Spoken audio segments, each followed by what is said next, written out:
Tengo el gusto de darles la bienvenida a esta transmisión del programa 5 de la Orquesta Filarmónica de la UNAM. Estamos aquí afuera de la sala Nezahualcóyotl y todo está listo para comenzar nuestro concierto de hoy. Quédense con nosotros.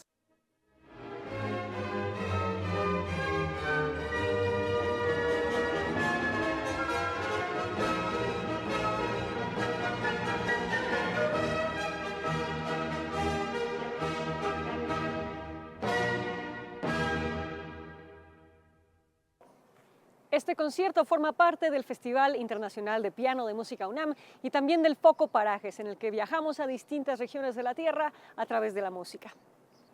Nuestro concierto de hoy comienza con el magistral y excepcionalmente difícil concierto número 1 para piano y orquesta del compositor húngaro Béla Bartók, que como siempre estará repleto a referencias de la música tradicional de su tierra.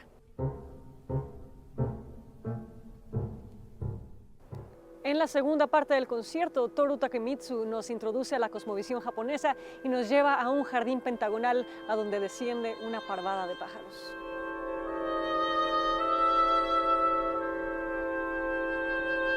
Y por último, Ottorino Respighi nos llevará a Roma, desde donde escucharemos lo que tienen que decirnos los pinos de aquella ciudad sobre su historia. En la década de 1920, Béla Bartók era más conocido como pianista que como compositor. Era un pianista muy exitoso, muy activo, muy virtuoso al piano, que daba giras por el mundo, por Europa y por Estados Unidos. Esta obra fue escrita en 1926, conocida como su Año del Piano, porque también escribió otras obras importantes en este año, como su sonata para piano, principalmente para su propia interpretación en estas giras. El mismo Bartók recordaba: escribí mi primer concierto para piano y orquesta en 1926. Lo considero una obra exitosa, aunque la composición es un poco difícil, podría decirse muy difícil, tanto para la orquesta como para el público.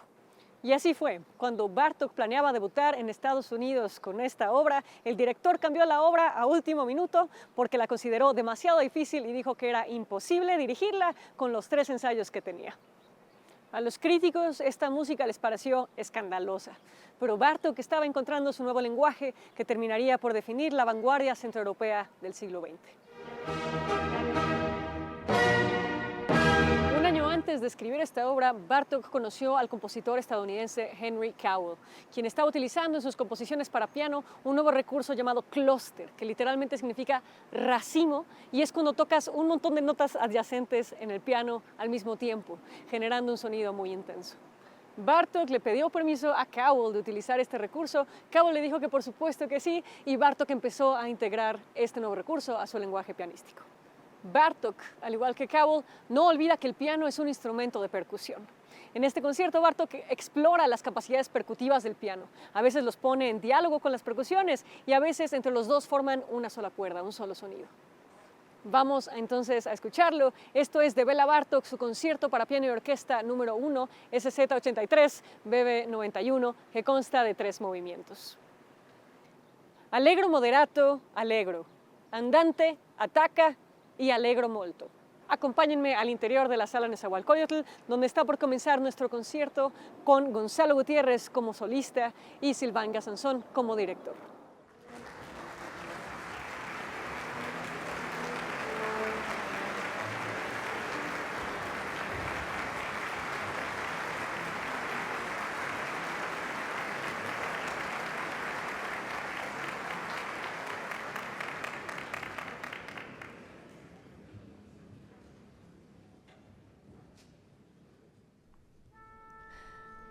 El concierto comienza con un ataque sostenido sobre una sola nota, desde el cual se desarrolla un movimiento lleno de explosiones, de contrarritmos y de energía.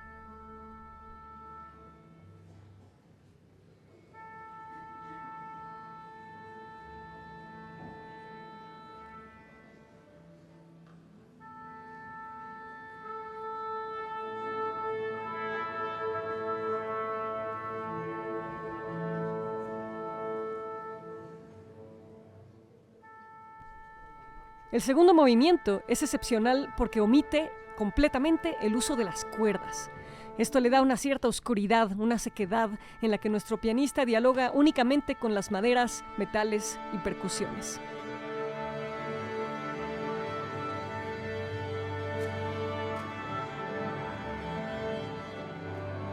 El último movimiento deriva sin pausa del anterior y suena como una danza guerrera dominada por el piano, la percusión y los sonidos húngaros de Bartók, que nos llevan infaliblemente hasta un final precipitado.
Y así termina este primer concierto para piano y orquesta de Béla Bartók.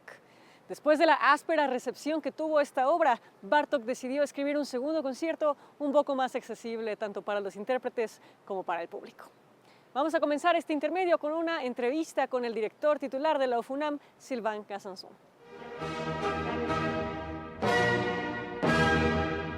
Sí, bueno, creo que es el concierto más representativo de este foco Pajares o Parajes, de presentar como un viaje al público, un viaje musical de lo que es o era la música clásica en el siglo XIX o el siglo XX, en este caso en el siglo XX. Entonces vamos a presentar primero un concierto bien conocido, el primer concierto para piano de Béla Bartók, otro compositor bien conocido, pero lo interesante con esta pieza que se compuso en 1926 es que es muy moderna, o sea, es un Bartók totalmente relacionado con la cultura de su país, entonces hay muchos elementos de la cultura, de la música popular, folclórica, que siempre tiene la música de Bartók, pero también tiene un sabor, digamos, de modernidad muy fuerte. Es una de las obras más difíciles de repertorio, entonces este concierto va a ser uno de los platos fuertes con nuestro querido Gonzalo Gutiérrez, gran pianista mexicano, especialista en la música, digamos, moderna o del siglo XX. Luego será otra pieza fuerte, otro plato fuerte, que es una pieza de Toru Takemitsu, que se llama A Flock Descends into the Pentagonal Garden. Bueno, Flock es un grupo de pájaros que están descendiendo en un jardín pentagonal. Es una obra realmente muy japonesa en el sentido de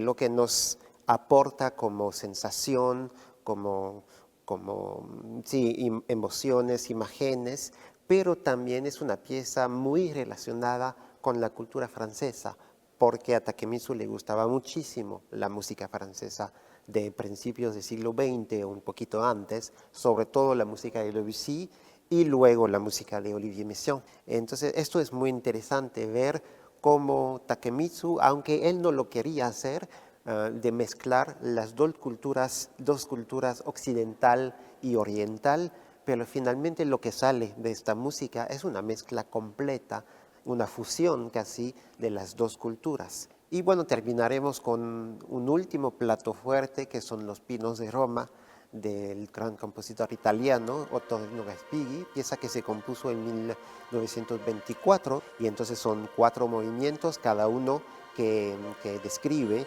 con una parte de la historia o de la ciudad de Roma, unos jardines también, como en la música de Takemitsu, porque los jardines en Roma son muy importantes, y el último movimiento que es como un recuerdo de una marcha militar de los soldados romanos regresando de la guerra victoriosos y entrando en la ciudad con las armas.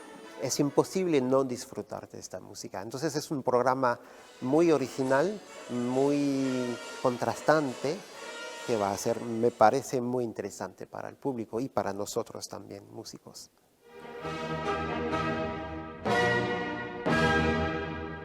Ahora vamos a una entrevista con nuestro solista al piano, el maestro Gonzalo Gutiérrez. Bartók siempre es complejo. Rítmicamente ya no es el clásico 4/4 o 3/4, sino que va cambiando rítmicamente, ya es muchísimo más difícil de memorizar también.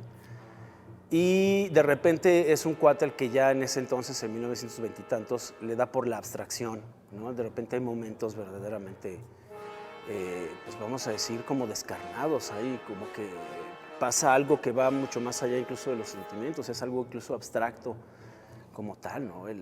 Hay una sensación como lacónica por momentos también en Bartók, ¿no? De repente hay como motivos o células que parecen un poco solitarias, un tanto cuanto a veces como parcas. Así es un poco el lenguaje de Bartók por momentos. También puede ir como de esa melodicidad que les estoy hablando hasta de repente una parquedad, una absoluta solidez desde el punto de vista de su, vamos a decirlo así, pues no solo de su parquedad, sino de su mesura como compositor. Pero hay que saber llevar estos motivos de Bartók que de repente parecen un poco desnudos, hay que saberlos construir. Yo creo que esa es principalmente la dificultad, hay que tocarlo con transparencia, ¿no? Y yo siento que hay que evitar un poco el cliché del compositor salvaje, ¿no? Que era un poco la forma en la que siempre se le vio a él, pero yo creo que al contrario, es un compositor que dentro de esa complejidad de repente hace aparecer momentos muy, vamos a decir, todo es bello, ¿no? Pero momentos lindos buscadamente, ¿no? Tiene muchas, vamos a decir, reglas de armonía, de convivencia entre las cosas más difíciles de conjuntar, y creo que eso hace en gran parte su éxito. Caray, es una obra muy física. Yo recuerdo una vez un amigo percusionista que me dijo que la interpretación de cierta obra era una experiencia muy corporal. Un poco es lo mismo aquí con Bartók, o sea, exige mucho movimiento, exige mucha actividad. Rítmicamente es muy poderosa, entonces eso también llega profundamente a las fibras corporales y al sentido de ritmo más primitivo, vamos a decirlo así. Pues yo los invito a pensar en todas esas manifestaciones, esos pueblos que están reflejados en la música de Bartók, que ya no son más, que ya no vamos a tener la oportunidad de conocer porque desaparecieron por razones históricas, políticas. Y sin embargo están aquí reflejados como una suerte de fantasma aparente, ¿no? que se puede tocar, que se puede escuchar, y yo creo que hay que pensar en eso, todas aquellas etnicidades que están aquí representadas, que no van a ser más, ¿no? Sin embargo están aquí como en un testimonio no propio, pero sí en un testimonio válido y bello a la vez.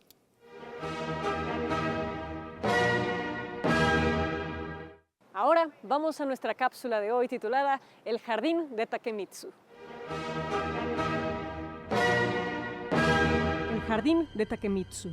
El compositor japonés Toru Takemitsu expresó un deseo de nadar en un océano en el que no hay oriente ni occidente. La historia de Takemitsu es la historia de cómo encontró ese océano. Takemitsu nació en 1930 y pasó su infancia en China. Fue reclutado al servicio militar del ejército japonés a los 14 años, una experiencia muy amarga para él. Por muchos años, Takemitsu detestó y rechazó todo lo que tuviera que ver con la música y las tradiciones japonesas. Las asociaba con un nacionalismo fanático que llevó a un gobierno déspota a causar incontables muertes durante la Segunda Guerra. Mi primer maestro fue el radio, solía decir. Después de la guerra se enamoró de la música clásica occidental y devoró todo lo que pudo de la estación de las Fuerzas Armadas estadounidenses. Comenzó a investigar música electroacústica, a obsesionarse con la Segunda Escuela de Viena y a componer en un estilo plenamente modernista. Pero entonces llegó una influencia occidental inesperada, la música de John Cage, quien curiosamente estaba mirando hacia el este para incorporar elementos de la filosofía zen y del I Ching a su lenguaje musical. A través de la mirada de John Cage en la década de los 60, Takemitsu volteó hacia su propia tradición y comenzó a reconocer su profundo valor. Esta sensación terminó de asentarse en un momento de epifanía que Takemitsu tuvo al ver una función del teatro de títeres japonés Bunraku. Su corazón se abrió y pudo dejar entrar la belleza de las tradiciones musicales de su tierra. De pronto me reconocí como japonés. A partir de la década de los 60, Takemitsu se abocó a combinar elementos de la música japonesa con el modernismo que tanto amaba. Pero la herencia japonesa de Takemitsu va más allá de un estilo, de decisiones de instrumentación o de armonía. Su comprensión de la música proviene del mismo lugar que Cage estaba explorando, la filosofía profunda del budismo zen. El Sutra del Corazón, uno de los textos más sagrados del budismo, dice: el vacío es forma, la forma es vacío. El concepto budista del vacío o la vacuidad es difícil de transmitir en pocas palabras, porque implica salir de nuestro pensamiento humano dualista. El monje vietnamita Thich Nhat Hanh lo escribe así: si tengo un vaso lleno de agua y te pregunto, ¿está vacío?, podrías responder, no, está lleno de agua. Si tiro el agua del vaso y te vuelvo a preguntar, podrías decir que está vacío. ¿Pero vacío de qué? Está vacío de agua, pero no de aire. Estar vacío es estar vacío de algo. No se puede estar vacío de nada. Estar vacío es estar vacío de algo. Una hoja en blanco está vacía. ¿Vacía de qué? Ese vacío está lleno de todo lo que podría tener aquella hoja. Y una vez que llenas aquella hoja, la hoja se vacía. ¿Se vacía de qué? De su potencial. Entonces, la cultura budista, y especialmente el budismo que se practica en Japón, el Zen, pone un énfasis muy importante sobre este concepto de vacío, y lo utiliza para contemplar y llegar a epifanías sobre la naturaleza no dual de nuestra realidad. Esto impregna toda la cultura japonesa a través del concepto de ma, que significa algo así como espacio negativo. En el arte del ikebana, el arreglo floral japonés, las formas de las ramas y las flores son igual de importantes que el espacio que hay entre ellas. Lo mismo en la pintura japonesa o en la arquitectura de los templos. El espacio no está vacío, tiene presencia y energía, tiene a veces más que decirnos que la forma misma. El ma llega a su máxima expresión en el arte del jardín japonés. Un jardín japonés juega con el contraste entre forma y vacío. El jardín mismo es un espacio vacío y lleno. Y un jardín existe y se transforma a través de distintas escalas temporales. El día y el año, por ejemplo. Takemitsu concebía su música como uno de estos espacios. Mi música es como un jardín, y yo soy el jardinero. Escuchar mi música es como caminar por un jardín y experimentar los cambios de luz y de textura. Amo los jardines, no rechazan a la gente. En un jardín uno puede caminar libremente, detenerse para contemplar el jardín completo o para observar un solo árbol, planta o roca. Todo cambia constantemente. Según Takemitsu, la experiencia de caminar por un jardín no es lineal, es circular. Uno siempre regresa. Yo escribo música colocando objetos en mi jardín musical, como se colocan los objetos en un jardín japonés. De los jardines he aprendido la intuición japonesa sobre el tiempo y el color. Y en los jardines musicales de Takemitsu, el silencio es tan importante como el sonido. El ma se expresa como un silencio cargado, poderoso, y sus jardines también existen y se transforman en diferentes escalas de tiempo. Una obra musical está fija en una partitura, pero se desenvuelve en el tiempo cada vez que es interpretada. Y cada vez que se interpreta es una nueva obra. Igual que el jardín es un espacio fijo, pero vivo y cambiante. O quizás quien cambió es el ser que la escucha. En su libro sobre Takemitsu, Peter Bird escribe: es como caminar a través de una secuencia de objetos musicales fijos, algunos de los cuales pueden verse con una luz distinta, otros pueden ser revisitados. O quizás la estructura de la pieza, su orquestación, son los elementos fijos del jardín, mientras que los elementos móviles son los melódicos y rítmicos que Takemitsu compuso aleatoriamente, permitiendo que la pieza se dictara a sí misma. Después de haber rechazado la música de su tierra por décadas, Takemitsu logró colapsar en su música una dualidad más, la dualidad Oriente-Occidente. Sin duda, los países y culturas del mundo han comenzado un viaje hacia la unidad geográfica e histórica de todos los pueblos. Lo viejo y lo nuevo existen dentro de mí con igual peso. La segunda parte del concierto comienza con la obra de Toru Takemitsu, Una parvada desciende al jardín pentagonal. Según el mismo compositor, esta obra está inspirada en una fotografía que vio del artista Marcel Duchamp, en la que está visto de atrás y su cabello está rapado en forma de una estrella de 5 puntas. Esa noche, el compositor soñó que una parvada de pájaros blancos, liderada por uno negro, que él representa con el oboe, descendía sobre un jardín en forma de pentágono. Ottorino Respighi es una de las voces más importantes de la Italia del siglo XX. Después de una Italia en el siglo XIX llena de compositores de ópera, llegó Respighi otra vez en el siglo XX a componer música orquestal increíblemente efectiva. Sin duda, sus obras más famosas son las que conforman el llamado tríptico romano: Fuentes de Roma, Pinos de Roma y Festivales Romanos. Estas son obras que exploran la historia de esta ciudad a través de una perspectiva modernista y también nacionalista, lo cual lo ha convertido en un personaje controversial. Esta obra es famosa porque es una de las primeras que incluye electrónica en su orquestación, pero no es nada vanguardista, simplemente el compositor quería que se escuchara una grabación específica de un ruiseñor cerca del final del tercer movimiento. Vamos entonces a escuchar de Toru Takemitsu, Una parvada desciende al jardín pentagonal, y de Ottorino Respighi, Pinos de Roma, que consta de 4 movimientos. Los pinos de la Villa Borghese, allegro vivace. Pinos cerca de una catacumba, lento. Los pinos del Janículo, lento. Y los pinos de la Vía Appia, tempo di marcha. Acompáñenme al interior de la sala Nezahualcóyotl, donde está por comenzar la segunda parte de nuestro concierto, bajo la batuta de nuestro director titular, Sylvain Cassanson.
El mismo Respighi describe los movimientos así.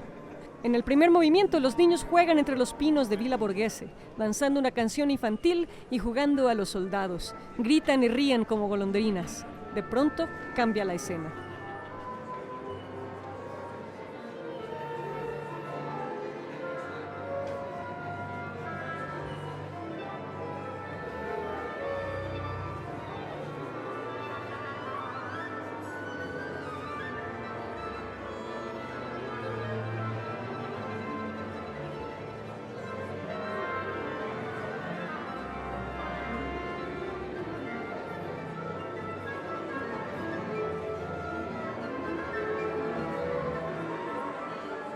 Vemos las sombras de los pinos sobre la entrada de una catacumba.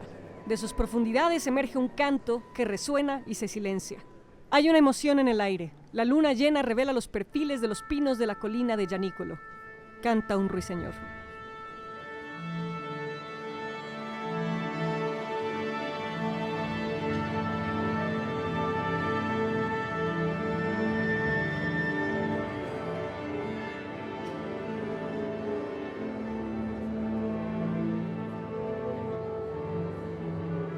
Amanece sobre la Vía Apia, el ritmo incesante de una marcha, una visión de glorias pasadas. Suenan trompetas y el ejército del cónsul emerge en la gloria del nuevo día, marchando triunfal hacia la colina capitolina.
Y así termina nuestro viaje de hoy por los parajes de Hungría, Italia y Japón. Así termina también nuestra transmisión. Gracias por acompañarnos y no dejen de seguirnos acompañando en nuestras transmisiones. Estamos como siempre en TV UNAM y Radio UNAM. Hasta la próxima.